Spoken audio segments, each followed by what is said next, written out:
हम आज देखने वाले हैं सीबीएसई क्लास 10 का चैप्टर 1। ये साइंस का चैप्टर फर्स्ट चैप्टर है, chemical reactions and equations. Chemistry में यह पहला चैप्टर है और साइंस का भी फर्स्ट चैप्टर है। तो I am Kiran Rankam from IM coaching classes. तो केमिस्ट्री चालू करने से पहले मैं बच्चों को कुछ बताना चाहता हूँ कि केमिस्ट्री के कुछ बेसिक्स टेबल है जो आपको पता होने चाहिए केमिस्ट्री के रिएक्शंस या इक्वेशंस लिखने के लिए। अगर कुछ बच्चों को ये रिएक्शंस, एलिमेंट्स के नाम या वैलेंसी ये पता नहीं है तो केमिस्ट्री आपको बहुत हार्ड जाएगा। इसीलिए मैं कुछ आपको टेबल्स दिखाता हूँ, फिर बाद में हम चैप्टर चालू करते हैं। देखो, ये है names of symbols and ions. ये आपके 9th स्टैंडर्ड में था, तो आपको ये टेबल एक प्रॉपरली पता होना चाहिए। दूसरी चीज़ है, आपको ये टेबल एक अच्छी तरह से पता होना चाहिए। और तीसरा, ये रिएक्टिविटी सीरीज का, अगर आपको ये 3 टेबल प्रॉपरली पता है तो केमिस्ट्री इजी जाएगा। नहीं तो आपको रिएक्शंस लिखने में बहुत हार्ड जाएगा, क्योंकि कम से कम 5 to 10 मार्क्स के आपको रिएक्शंस सॉल्व करने पड़ती है, लिखने के लिए आते हैं अलग अलग फॉर्म्स में। इसलिए आपको ये बेसिक चीज़ें पता होनी चाहिए। ठीक है, चलो अब स्टार्ट करते हैं केमिकल रिएक्शंस एंड इक्वेशंस। उसके पहले हम देख लेते हैं what is mean by physical change and chemical change and how it is useful for the chemical reactions and equations. Physical change क्या होता है? फिजिकल चेंज, तो physical change is nothing but physical changes are temporary in nature, ये temporary होते हैं, और chemically changes are permanent in nature. अभी physical changes कौन से कंडीशंस में हम बोलेंगे कि ये फिजिकल चेंज है? The material undergoes change in its shape, phase and size but does not undergo any change in its nature. उस केस में क्या होता है, उसका नेचर नहीं जब चेंज होता है, लेकिन शेप चेंज हो जाएगा, फेज चेंज हो जाएगी या साइज चेंज हो जाएगा, तब हम उसको क्या बोलेंगे? Physical change. एग्जांपल लेते, ब्रेकिंग ऑफ पेंसिल। अगर हमने पेंसिल ब्रेक कर दी, अगर पेंसिल ब्रेक कर दी तो क्या हो जाएगा? पेंसिल की तो पेंसिल ही रहेगी, सिर्फ उसकी साइज चेंज हो गई। टेयरिंग ऑफ पेपर भी, उसके केस में भी बड़ा पेपर का छोटा पेपर बन जाएगा। शेप कैसे बोलेंगे हम? शेप चेंज हो रहा है। इन केस ऑफ मड, मड के केस में क्या हो जाएगा? हम उसको दबा देंगे तो उसका शेप चेंज हो जाएगा, लेकिन मड का तो उसके जो नेचर है ओरिजिनल वही रहेगा। फेज किसके केस में? जैसे कि ice, ice is get converted into water. Ice का अगर वाटर हुआ तो क्या हो गया? सॉलिड का लिक्विड स्टेट में कन्वर्ट हो गया, लेकिन उसका जो केमिकल नेचर है पानी का पानी ही रह गया ना, सिर्फ उसके फेज चेंज हो गए। तो जो चेंजेस टेम्पररी नेचर होते हैं या जिसमें उसका ओरिजिनल नेचर चेंज नहीं होता है, हम उसको क्या बोलते हैं? Physical changes. लेकिन केमिकल चेंजेस क्या होते हैं फिर? Chemical changes are permanent in nature. उसका मतलब क्या है? The substance present before the change does not exist, मतलब वो एग्जिस्ट नहीं करता है पहले वाला substance. By the end of a change and the new substance is formed, मतलब इसमें चेंज होने के बाद कुछ नया सब्सटेंस फॉर्म होता है। हम उस टाइप के चेंजेस को क्या बोलते हैं? Chemical changes. कुछ उसके रियल लाइफ एग्जांपल्स देखते हैं। देखो, milk is left at a room temperature. अगर हमने मिल्क रूम टेम्परेचर में रखा तो क्या हो जाएगा? कर्ड हो जाएगा। आयन, आयन के डिफरेंट आइटम्स है, तवा, पैन या nail, is left exposed to humid atmosphere. Humid का मतलब क्या हो जाएगा? ह्यूमिड का मतलब हो जाएगा जहाँ पे वाटर ड्रॉपलेट्स है इन्वायरमेंट में, तो वो रिएक्शंस करके आयन को क्या करेंगे? रस्ट कर देंगे उसको, एक आउटर रस्टिंग का लेयर बन जाएगा। इसीलिए उसमें भी आउटर लेयर में क्या हो गया? केमिकल चेंज हो गया। ग्रेप्स गेट फर्मेंटेड, तो ये स्पेसिफिक एग्जांपल हो गया। उसको हम कैसे बोल सकते हैं? Ripening of fruit. कोई भी फल पक गया तो वो क्या हो जाएगा? केमिकल चेंज, क्योंकि हम उसको रिवर्स नहीं कर सकते। पका हुआ कोई भी फल है उसको हम कच्चा नहीं कर सकते फिर से, तो उसमें क्या हो गया? केमिकल चेंजेस की वजह से वो पक गया। Food is cooked, food gets digested in our body.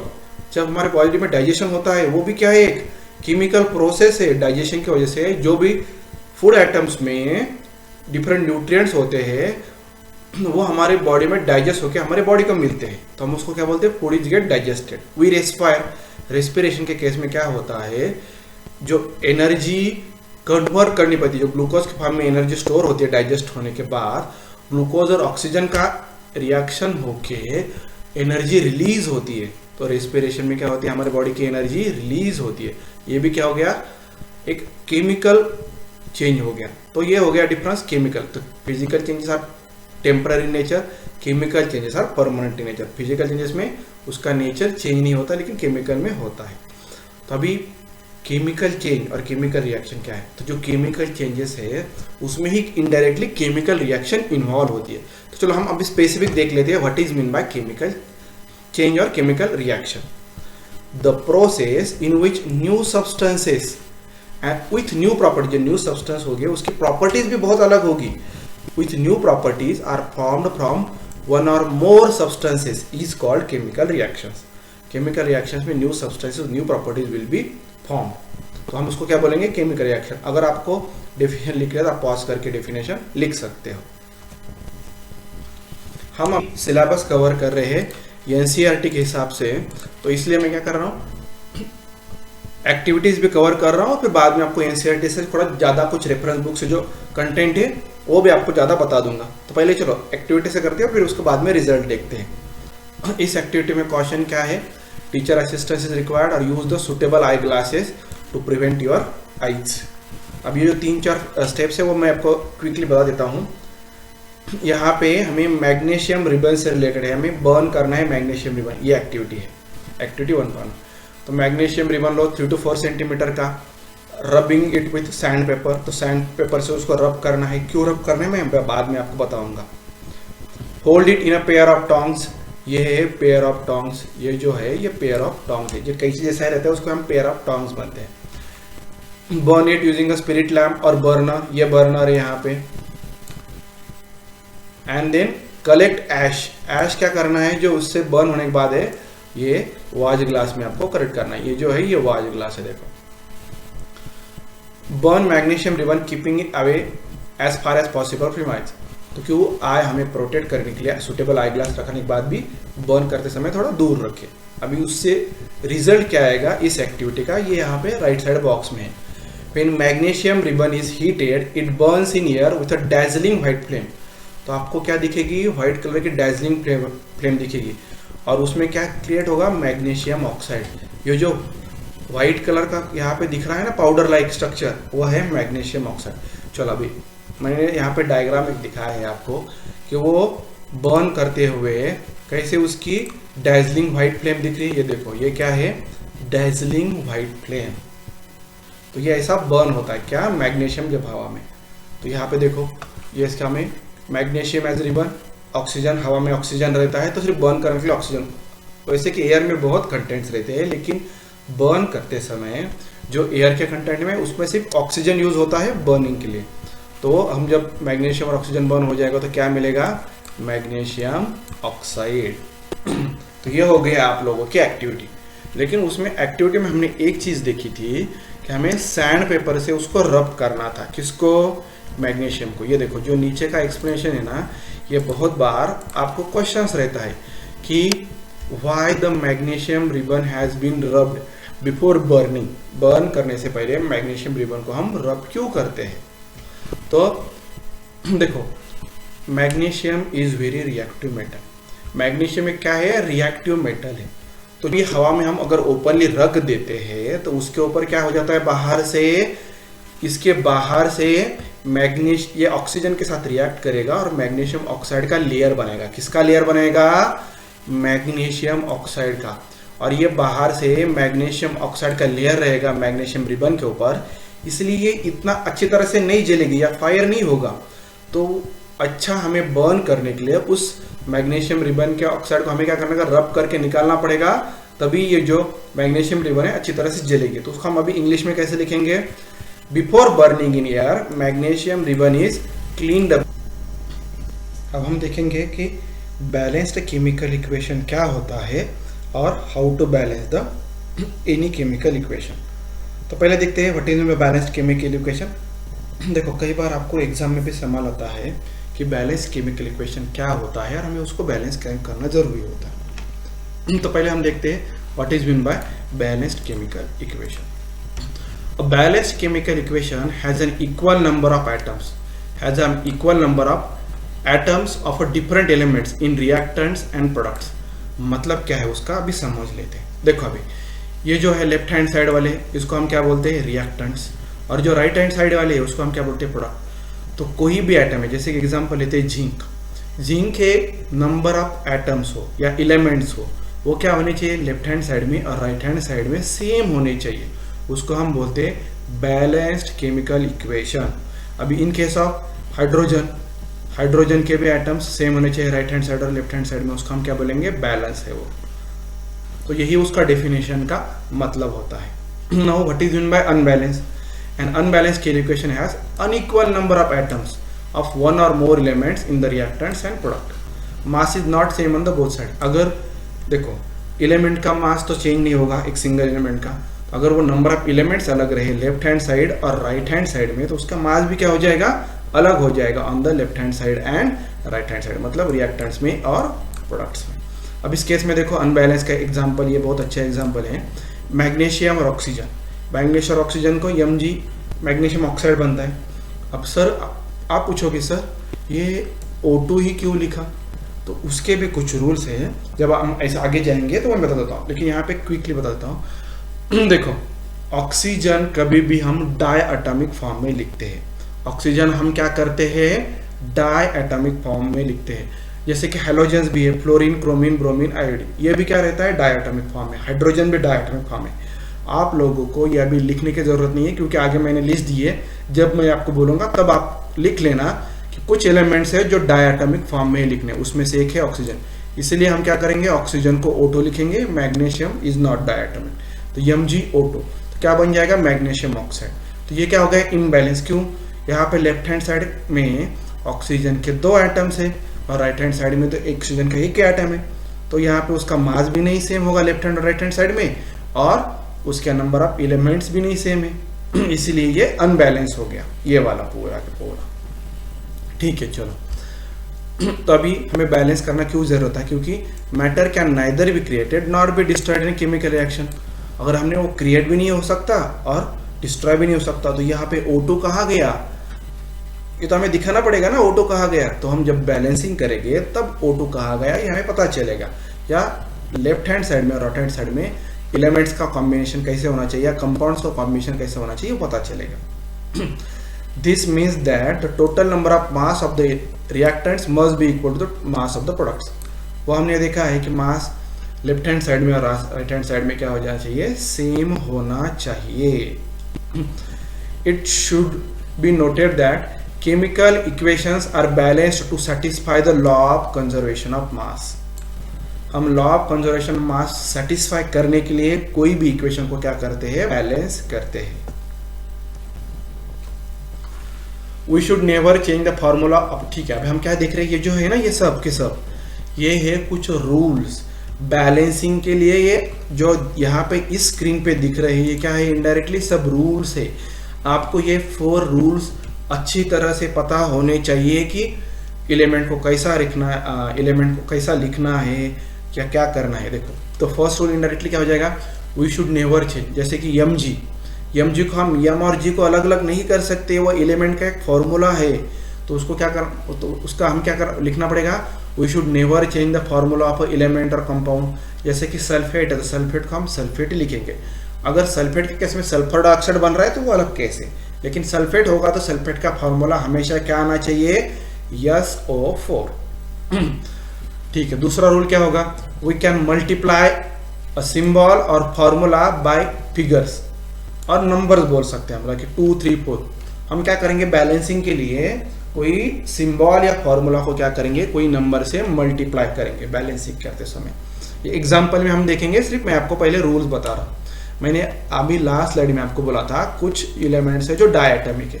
अब देखो, मैं जहाँ पे ब्रैकेट कर रहा हूँ वो सब आप लिख लेना, क्योंकि ये बहुत से बच्चों को पता नहीं है। अगर आपको ये पता नहीं होगा ना डायटॉमिक कौन से है, तो आप केमिकल रिएक्शन नहीं कर पाओगे। अगर आपको बोला है कि ऑक्सीजन के साथ रिएक्शन हो रहा है नाइट्रोजन के, तो हमेशा आपको नाइट्रोजन को N2 ही लिखना पड़ेगा, बाद में आपको बैलेंसिंग करना पड़ेगा। फ्लोरीन को F2, क्लोरीन को Cl2, ब्रोमीन को Br2 और आयोडीन को I2। अब देखो, हमने क्या देखा था, मैग्नीशियम को हमने ऐसा नहीं डायटॉमिक नहीं उसको किया था, मोनो एटॉमिक। मोनो मतलब सिंगल, डाई मतलब 2। तो जो सिंबल को हम डायटॉमिक फॉर्म में नहीं लिखते, एक ही एलिमेंट लिखते हैं, उसको हम क्या बोलते हैं, मोनो एटॉमिक। उसको हम क्या कंसिडर करते हैं, मोनो एटॉमिक। देखो, आप लोगों को ये तो टेबल याद होना ही होना चाहिए। क्यों? अगर आपको केमिकल रिएक्शन है उसको बैलेंस करना है तो कौन से आयंस है, उसका वैलेंसी क्या होता है, ये पता होना चाहिए। आपको यहाँ पे ना बहुत सी इंपॉर्टेंट चीज़ मैं अभी बता देता हूँ, वो क्या है चीज़। देखो, यहाँ पे लेफ्ट हैंड साइड पे है जो है सब मेटल्स के है। यहाँ पे लेफ्ट हैंड साइड पे क्या है, मेटल्स के आयंस है। मेटल के आयंस को दे लूज द इलेक्ट्रॉन्स, वो लूज इलेक्ट्रॉन की वजह से वो क्या हो जाती है, पॉजिटिव हो जाते हैं। लेकिन जब नॉन मेटल्स के आयंस रहते हैं वो क्या रहते हैं, निगेटिव। यहाँ पे आप पूछोगे सर लेकिन यहाँ पे तो हाइड्रोजन दोनों भी है। एक हाइड्रोजन एक्सेप्शन है, पॉजिटिव भी निगेटिव केस में आता है। लेकिन यहाँ से यहाँ तक ये जो है नॉन मेटल्स के आयंस है। और एक चीज़, नॉन मेटल के आयंस में हर बार लास्ट में क्या रहता है, आईडीई, हाइड्राइड, क्लोराइड। अगर किसी आयंस के केस में लास्ट में आईडीई आ रहा है उसका मतलब क्या है, ये नॉन मेटल का आयन होगा। और नॉन मेटल का आयन है मतलब क्या होना चाहिए, निगेटिव होना चाहिए। ये बहुत इंपॉर्टेंट है आपको जानना। और कभी भी निगेटिव वाला पार्ट क्या रहता है कंपाउंड में, सेकंड पार्ट रहता है। जैसे कि एग्जांपल देता हूँ आपको, कैल्शियम कार्बोनेट। कैल्शियम क्या है, देखो यहाँ पे कैल्शियम है Ca, और कार्बोनेट क्या है, कार्बोनेट है CO3। ये कंपाउंड हो गया। देखो ये तो निगेटिव हो गया। निगेटिव वाला पार्ट हमेशा क्या रहेगा, 2- है यहाँ पे, और यहाँ पे है 2+। तो ये क्या हो जाएगा, नलीफाई होके CaCO3 बन जाएगा। तो देखो CaCO3 क्या हो गया, न्यूट्रल कंपाउंड हो गया, कैल्शियम कार्बोनेट। वैसे ही अगर ऑक्साइड के लेते हैं, मैग्नीशियम ऑक्साइड, तो हम उसको पॉजिटिव पार्ट पहले लिखते हैं, निगेटिव पार्ट बाद में लिखते हैं। ऑक्साइड में नॉन मेटेलिक एलिमेंट्स का आयन में क्या रहता है, हमेशा आईडी ही रहता है, और वो क्या रहते हैं, निगेटिव रहते हैं। और ये जो है पॉलीएटॉमिक आयंस, पॉलीएटॉमिक मतलब मोर देन 1 एलिमेंट से बने हुए। चलो अभी balancing of chemical equations. The process of making, what is mean bye now balancing, the process of making the number of different types of atoms equal on both sides of the equations is called balancing of equation। देखो यहाँ पे अभी सिर्फ atoms के बारे में कहा गया है। कहीं कहीं जगह पे ना बैलेंसिंग में क्या कहा जाता है, एटम्स, मॉलिक्यूल्स या कंपाउंड्स। जैसे कि SO4 हो गया, ये क्या होता है, मोर देन 1 एलिमेंट से होता है। तो मतलब उसको आप डेफिनेशन को बुक के हिसाब से थोड़ा ट्विस्ट कर सकते हो, या उसको ऐसा लिखा तो भी कुछ प्रॉब्लम नहीं। The process of making an number of different types of atoms equal on both sides of equation is called balancing of equation. अभी ये है आपके क्वेश्चन का सवाल कि what is the balance of equation, why we balance the equation. ऐसा अगर question है तो आपको ये लिखना पड़ेगा और नीचे वाला पार्ट एक लिखना पड़ेगा। As per the law of conservation of mass, mass can neither be created nor be destroyed in a chemical reaction. That is, the total mass of the elements present in products of a chemical reaction has to be equal to the total mass of elements present in the reactants। मतलब elements का मास left hand side में और right hand side में indirectly क्या होना चाहिए, constant होना चाहिए। उसको हम क्या बोलेंगे, रिएक्टेंट्स और प्रोडक्ट्स में। वही नीचे लिखा हुआ है, आपको अगर पॉज करके लिखना है तो ये why we balance the equation के केस में लिख सकते हो ये आंसर। चलो अभी हम एग्जांपल से एक्चुअल देख लेते हैं कि why we balance the equation. हम इक्वेशन बैलेंस क्यों करते हैं ये यहाँ पे एग्जांपल के साथ अभी देखेंगे। देखो अभी लेफ्ट हैंड साइड में हम क्या देख रहे हैं, अभी यहाँ पे हाइड्रोजन है और ऑक्सीजन है, उससे क्या बन रहा है, वाटर बन रहा है। तो H2 + O2, अभी आपको मैंने अभी बता दिया था कि हाइड्रोजन और वाटर बोथ क्या है, डायटॉमिक मॉलिक्यूल्स है। इसलिए हमें रिएक्शन में हाइड्रोजन को हमेशा H2 ही लिखना पड़ेगा और ऑक्सीजन को हमेशा हमें क्या लिखना पड़ेगा, O2। लेकिन वाटर का फॉर्मूला क्या है, H2O है। तो अगर हम देखने से देखो इक्वेशन केमिकल इक्वेशन बैलेंस लग रही है क्या, नहीं लग रही है। तो अभी बैलेंसिंग के कुछ मैं स्टेप्स बता देता हूँ। पहले क्या करो, इसका टेबल बनाओ, नंबर ऑफ डिफरेंट एटम्स का। यहाँ पे कौन से एटम्स है, हाइड्रोजन और ऑक्सीजन। तो यहाँ पे क्या लिखोगे, 3 कॉलम बनाओगे। इसमें क्या लिखोगे, एटम्स के नाम लिखोगे, hydrogen atom, oxygen atom. Reactants में उसके कितने नंबर है, अभी हाइड्रोजन के नंबर कितने हैं, 2 है।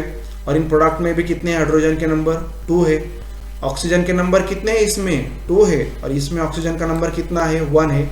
तो ये क्या हो गया, आपने जो बेसिक केमिकल इक्वेशन लिखा विदाउट बैलेंसिंग वाला, उसका एक टेबल बना लिया। अब देखो हाइड्रोजन के एटम तो बैलेंस है, लेकिन ऑक्सीजन के एटम बैलेंस नहीं है।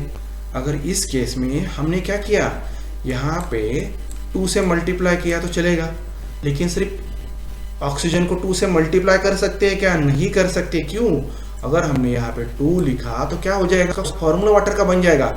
इसीलिए ये क्या है, गलत है ये।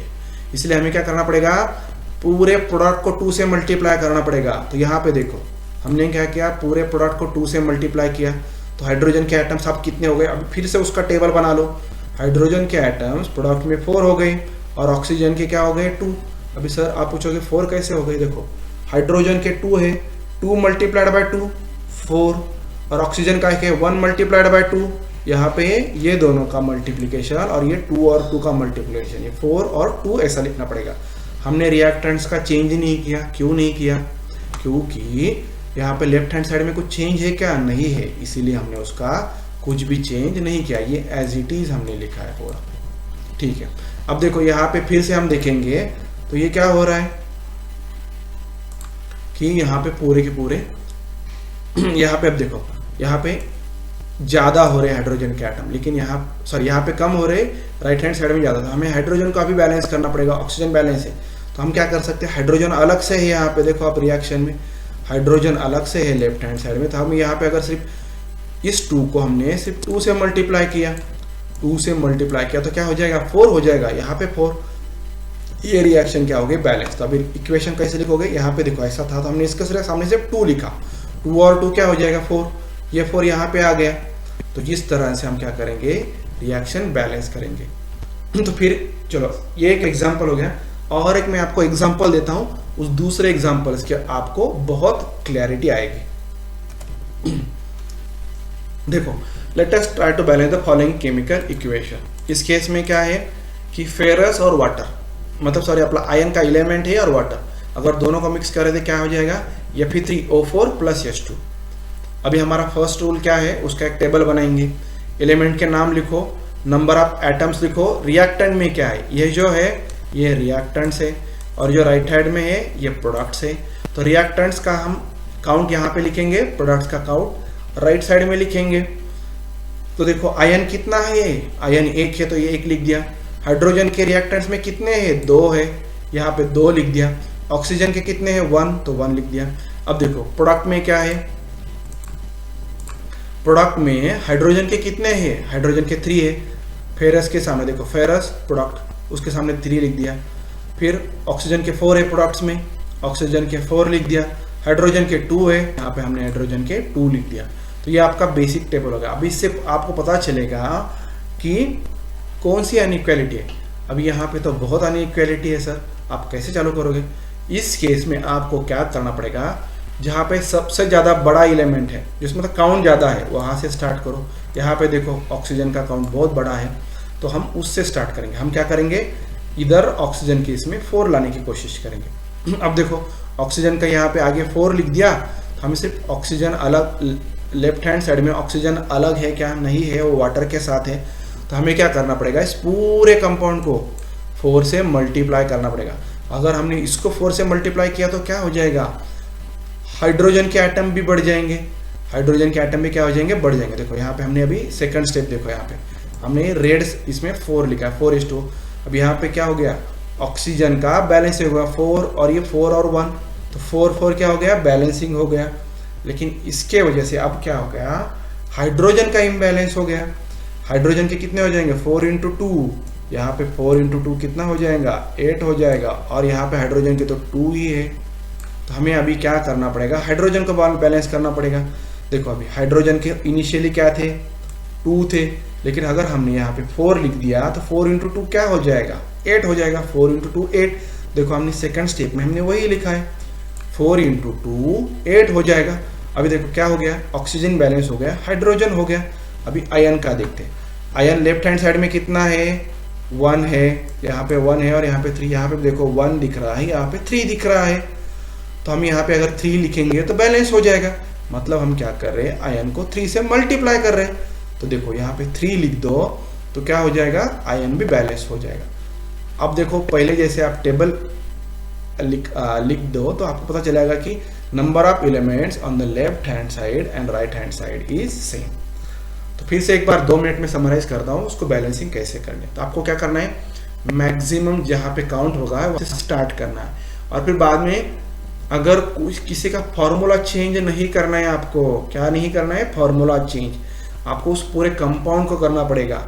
लेकिन कई जगह पे अगर कोई एलिमेंट ऐसा अकेला हो या तो हम उसको क्या कर सकते हैं, एलिमेंट को अलग से मल्टीप्लाई कर सकते हैं। देखो अब यहाँ पे मैंने कुछ आपको एग्जांपल्स दिए हैं, ये एग्जांपल्स ट्राई करो, डिफरेंट बुक से लिए हुए हैं मैंने। हाइड्रोजन प्लस क्लोरीन, आपको ये क्वेश्चंस लिख सकते हो और आपको नोट डाउन करना है और उसके आंसर भी आपको मैं दिखा दूंगा, वो नेक्स्ट स्लाइड पे है। तो आप पॉज करके ये क्वेश्चंस लिख लो, खुद से ट्राई करो, नहीं आ रहे हैं तो मैं अभी नेक्स्ट स्लाइड पे जा रहा हूँ, बाद में आप वो आंसर्स देख लेना। देखो जो लास्ट स्लाइड के क्वेश्चंस थे वहाँ पे इसके आंसर्स पूरे दिए हुए, और ये बैलेंसिंग के क्वेश्चन से नीचे वो उसी तरह से बैलेंस करना है जो हमने अभी जो एग्जांपल्स में देखा था। चलो अब हम देखते हैं to make equations more informative. अगर हमें इक्वेशंस मोर इंफॉर्मेटिव करना है तो कैसे करनी है, अब देखो उसके लिए 3 वेज है। कितने वेज है उसको, कोई भी अगर इक्वेशंस मोर इंफॉर्मेटिव करनी है तो बाय इंडिकेटिंग फिजिकल स्टेट। हम फिजिकल स्टेट्स लिखेंगे किस में, रिएक्टेंट्स में और प्रोडक्ट्स में। हीट चेंजेस, अगर कोई हीट चेंज हो रहा है उस रिएक्शन में तो वो भी लिखेंगे, कैसे लिखेंगे हम आगे देखेंगे। बाय इंडिकेटिंग कंडीशंस, कई जगह पे हम टेम्परेचर दे रहे हैं या प्रेशर दे रहे हैं या कोई और चीज़ इस्तेमाल कर रहे हैं जैसे कि कैटलिस्ट, तो हम वो भी कंडीशन में लिख सकते हैं। तो 1 बाय 1 देख लेते हैं। To make equations more informative case में ये 3 चीज़ें। पहला कौन सा है, फिजिकल स्टेट वाला, to indicate the physical state of reactants and products. Now what is mean by state, आप लोगों ने लोअर स्टैंडर्ड में पढ़ा ही होगा कि वाटर के कौन से 3 स्टेट्स है, सॉलिड, लिक्विड एंड गैस, इसको हम स्टेट्स बोलते हैं। तो देखो सॉलिड को हम क्या लिखेंगे, यस लिखेंगे, लिक्विड को लिखेंगे यल, ये हो गया सॉलिड का, पहले यस को मैं मार्क करता हूँ, फिर गैसियस को हम लिखेंगे जी, और ये जो है ना बीच में का एक्वियस सॉल्यूशन। नाउ आप लोग पूछेंगे sir what is mean bye aqueous solution.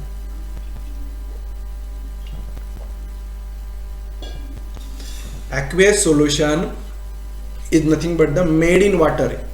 तो किसी का भी अगर पानी में उसका सॉल्यूशन बना दिया तो उसको हम क्या बोलते हैं, एक्वियस सॉल्यूशन, और वो इंडिकेट किया जाता है AQ से।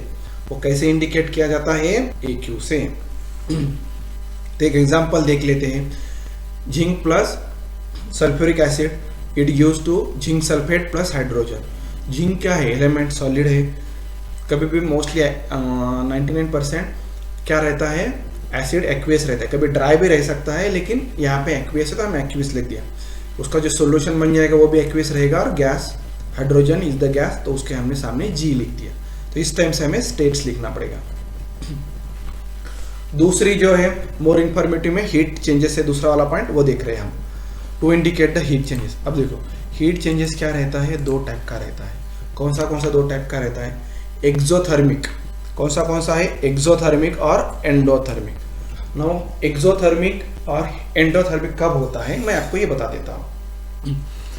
Those reactions in which heat is evolve, मतलब क्या, वो रिएक्शन होने के बाद उसमें से हीट बाहर आती है या हीट इज इवॉल्व, तो हम उसको क्या बोलेंगे, एक्सोथर्मिक रिएक्शन। जैसे कि हमने देखो कोल को बर्न कर दिया, या कार्बन बर्न्स इन ऑक्सीजन, कार्बन कोई भी चीज बर्न होती है तो क्या होता है, उससे हीट निकलती है, तो हम उसको क्या बोलेंगे, उस टाइप के रिएक्शंस को एक्सोथर्मिक रिएक्शन। जैसे कि यहाँ पे दिखाया गया है carbon plus oxygen CO2 plus heat.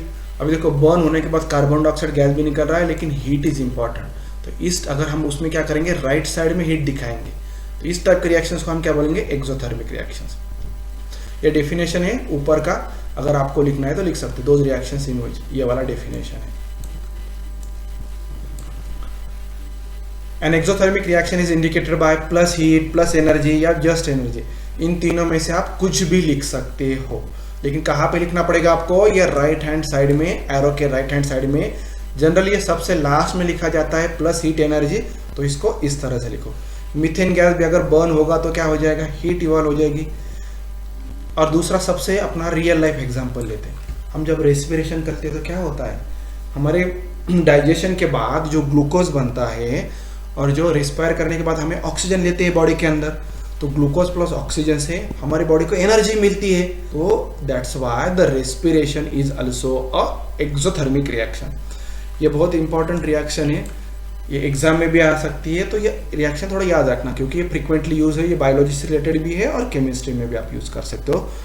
और ये इसमें से एक दो एग्जाम्पल भी याद रखना एक्सोथर्मिक के लिए, क्योंकि जनरली एक्सोथर्मिक और एंडोथर्मिक का डेफिनेशन पूछा जाता है और एग्जाम्पल भी पूछा जाता है, तो आप कोई भी एग्जाम्पल याद रख सकते हो एक दो।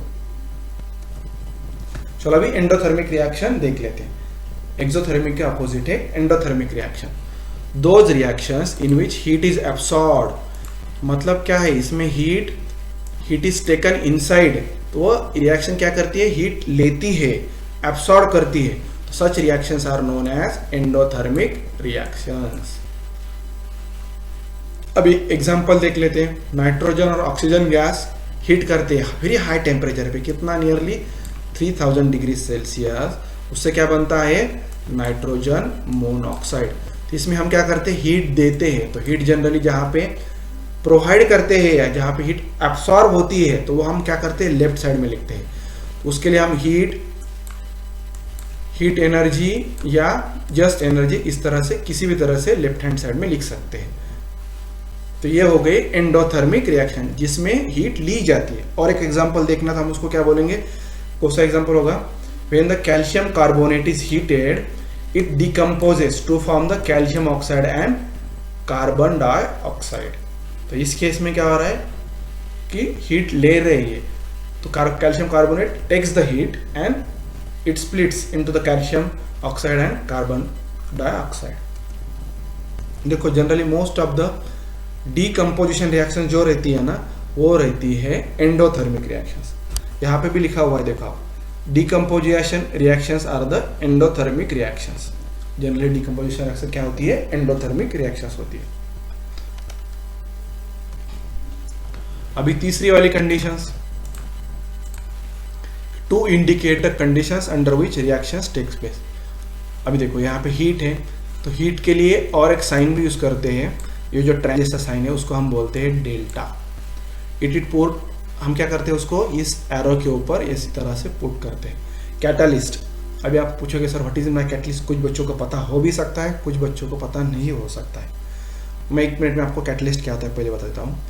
कैटालिस्ट आर दोज एलिमेंट्स और द सब्सटेंसेस और the compounds which if we put into the reaction it increases the speed of that reaction।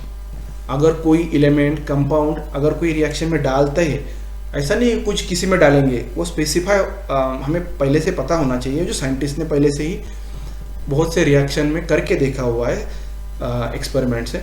तो जो कैटलिस्ट क्या करेंगे, रिएक्शंस का स्पीड बढ़ाएंगे। क्या करेंगे, वो रिएक्शंस का स्पीड बढ़ाएंगे। तो हमें क्या करना पड़ेगा, अगर हीट दे रहे हैं तो हीट लिख सकते हैं, कोई कैटलिस्ट यूज किया तो कैटलिस्ट लिख सकते हैं, या कहीं कहीं जगह पे प्रेशर भी यूज किया जाता है तो वो भी लिख सकते हैं। तो कौन से तीन कंडीशन है, एक है टेम्परेचर, एक है प्रेशर या कैटलिस्ट। जैसे कि यहाँ पे मैग्नीशियम ऑक्साइड द कैटलिस्ट, वो भी हम नीचे या ऊपर लिख सकते हैं। एक से ज्यादा भी हो सकते हैं कुछ केसेस में। अभी इस केस में क्या हो रहा है, potassium chlorate is get converted into the potassium chloride plus oxygen, लेकिन कौन से कंडीशंस में, हीट भी दी जा रही है और मैग्नीशियम ऑक्साइड कैटलिस्ट यूज हो रहा है उस केस में, ये आपको समझना पड़ेगा। और एक एग्जांपल है जिस केस में प्रेशर यूज हो रहा है, तो अब देखो इस केस में क्या हो रहा है, ये है carbon monoxide plus hydrogen gas, दोनों भी गैसेस है लेकिन एट 340 एटमॉस्फेरिक प्रेशर। 3 atm क्या है, एटमॉस्फेरिक प्रेशर है, उससे क्या हो रहा है, CH3OH। ठीक है, अभी कार्बन डाइऑक्साइड और वाटर, लेकिन किसके प्रेजेंस में ये रिएक्शन क्या कौन सी है आपकी, आप लोगों ने पढ़ा हुआ है, आप गेस करो। ये सनलाइट प्लस क्लोरोफिल के केस में क्या करता है, ये फूड करता है, ये फूड प्रिपेयर करता है, ये तो प्लांट में होती है ये रिएक्शन। ठीक है, तो ये भी कौन सी है ये रिएक्शन, सॉरी ये मोर इंफॉर्मेटिव के केस में एक एग्जांपल है।